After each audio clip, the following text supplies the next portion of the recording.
ഉത്തരാഖണ്ഡിൽ മദ്രസ പൊളിച്ചതിന് പിന്നാലെയുണ്ടായ സംഘർഷത്തിൽ 4 പേർ കൊല്ലപ്പെട്ടു. പോലീസുകാരടക്കം 100-ലേറെ പേർക്ക് പരിക്ക്. നൈനിറ്റാൾ ജില്ലയിലെ ഹൽദ്വാനിയിലാണ് സംഭവം. സംഘർഷത്തെ തുടർന്ന് ഹൽദ്വാനിയിൽ കർഫ്യൂ പ്രഖ്യാപിച്ചു. ഹൽദ്വാനിയിലെ സ്കൂളുകൾ പൂട്ടുകയും ഇന്റർനെറ്റ് സേവനങ്ങൾ നിർത്തിവെക്കുകയും ചെയ്തു. ആക്രമികളെ കണ്ടാലുടൻ വെടിവെക്കാൻ സർക്കാർ ഉത്തരവിട്ടിട്ടുണ്ട്. സർക്കാർ ഭൂമിയിൽ അതിക്രമിച്ചു നിർമ്മിച്ചെന്ന് ആരോപിച്ചാണ് മദ്രസയും ഭൂഗർഭ പള്ളിയും മുനിസിപ്പൽ ഉദ്യോഗസ്ഥരും പോലീസും ചേർന്ന് തകർത്തത്. ബൻഭൂൽപുര പോലീസ് സ്റ്റേഷന് സമീപം അനധികൃതമായാണ് മദ്രസ കെട്ടിടം നിർമ്മിച്ചതെന്ന് അധികൃതർ പറയുന്നു. മദ്രസ പൊളിക്കുന്നതിനിടെ ഒരു സംഘം ആളുകൾ പോലീസ് ഉദ്യോഗസ്ഥർക്ക് നേരെ കല്ലെറിയുകയും പോലീസിന്റേതുൾപ്പെടെയുള്ള വാഹനങ്ങൾ തീയിടുകയും ചെയ്തു.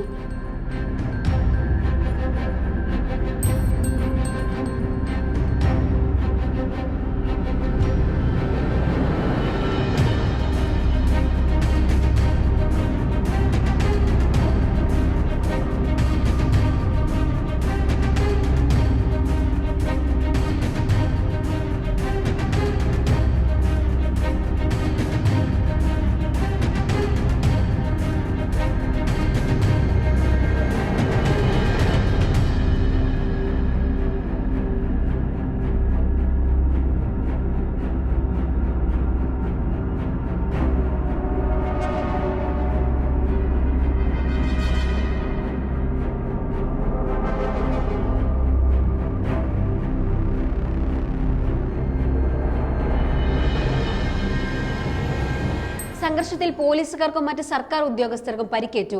ക്രമസമാധാനം പുനഃസ്ഥാപിക്കുന്നതിന്റെ ഭാഗമായാണ് നിരോധനാജ്ഞ പ്രഖ്യാപിച്ചതും ഇന്റർനെറ്റ് വിച്ഛേദിച്ചതും സ്കൂളുകൾ അടച്ചിട്ടതെന്നും ജില്ലാ മജിസ്ട്രേറ്റ് വിശദീകരിച്ചു. ബൻഭൂൽപുര പോലീസ് സ്റ്റേഷന് പുറത്തുണ്ടായ സംഘർഷത്തിൽ ആളുകൾ പോലീസിന് നേരെ വെടിയുതിർത്തതായും പ്രതിരോധിക്കാൻ പോലീസ് തിരിച്ചു വെടിവെച്ചുവെന്നും ജില്ലാ മജിസ്ട്രേറ്റ് പറഞ്ഞു. വെടിവെപ്പിൽ 3-4 പേർ മരിക്കുകയും നിരവധി പേർക്ക് പരിക്കേൽക്കുകയും ചെയ്തു. പോലീസ് സ്റ്റേഷൻ കത്തിക്കാനുള്ള ശ്രമത്തിലായിരുന്നു ആൾക്കൂട്ടമെന്നും അതിനെ പോലീസ് പ്രതിരോധിക്കുകയായിരുന്നുവെന്നും ജില്ലാ മജിസ്ട്രേറ്റ് പറയുന്നു.